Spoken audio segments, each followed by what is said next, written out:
Telangana governor doctor Tamilisai سائی سوندرراجن نے کہا کہ آئین ہمارے ملک کے منفرد تنوع میں مضبوط اتحاد اور سالمیت کا بنیادی ذریعہ ہے۔ گورنر نے کہا کہ 7 دہائیوں سے زائد عرصے تک بہت سے چیلنجوں کے باوجود ہندوستانی آئین ملک کی چٹان کی ٹھوس جمہوری بنیادوں کو یقینی بنانے میں سب سے بہتر ثابت ہوا۔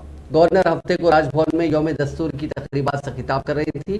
ڈاکٹر تمیلی سائی سوندرراجن نے لوگوں کو ہمارے آئین میں درج اقدار اور نظریات کو اس کی حقیقی روح میں سمجھنے کی تلقین کی اور مزید کہا کہ یہ کمزوروں کی حفاظت کرتے ہوئے سب کے حقوق کی ضمانت دیتا ہے۔ انہوں نے کہا کہ آئینی اقدار کی قبولیت اور ان کی پاسداری اور آئینی دفاتر کا احترام منتخب نہیں ہو سکتا۔ گورنر نے کہا کہ ہمیں اپنے آئین کی حقیقی روح کے مطابق اپنے آئین اور آئینی دفاتر کے ساتھ بلا شبہ وفاداری کا مظاہرہ کرنا چاہیے اور مزید کہا کہ یہ ظاہر کرنے میں کوئی ہچکچاہٹ نہیں ہونی چاہیے کہ ہمارے ملک میں آئین سب سے بالا تر ہے۔ انہوں نے کہا کہ ہندوستانی آئین میں درج نظریات زیادہ مساوی جامع ترقی پسند خوشحال پائیدار اور خود انحصار ہندوستان کی تشکیل کے لیے جدوجہد کرنے کے لیے ہمیں صحیح راستے پر گامزن کرتے ہیں۔ اس موقع پر خطاب کرتے ہوئے ہائی کورٹ کے جج جسٹس ابھینندن کمار شاولی نے کہا کہ حقوق سے لطف اندوز ہوتے ہوئے سب کو فرائض کا احترام کرنا چاہیے۔ انہوں نے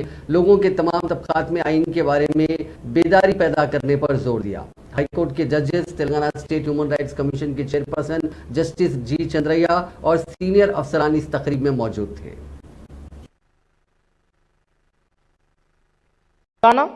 Distinguished guests, legal luminaries, senior officers, esteemed media friends, and all the participants, and I wish you all a special good morning. It is also time that we remember the Constitution to other equally eminent members of the Constituent Assembly for their vision and contribution. I pay my respects to each one of them for their immense contribution in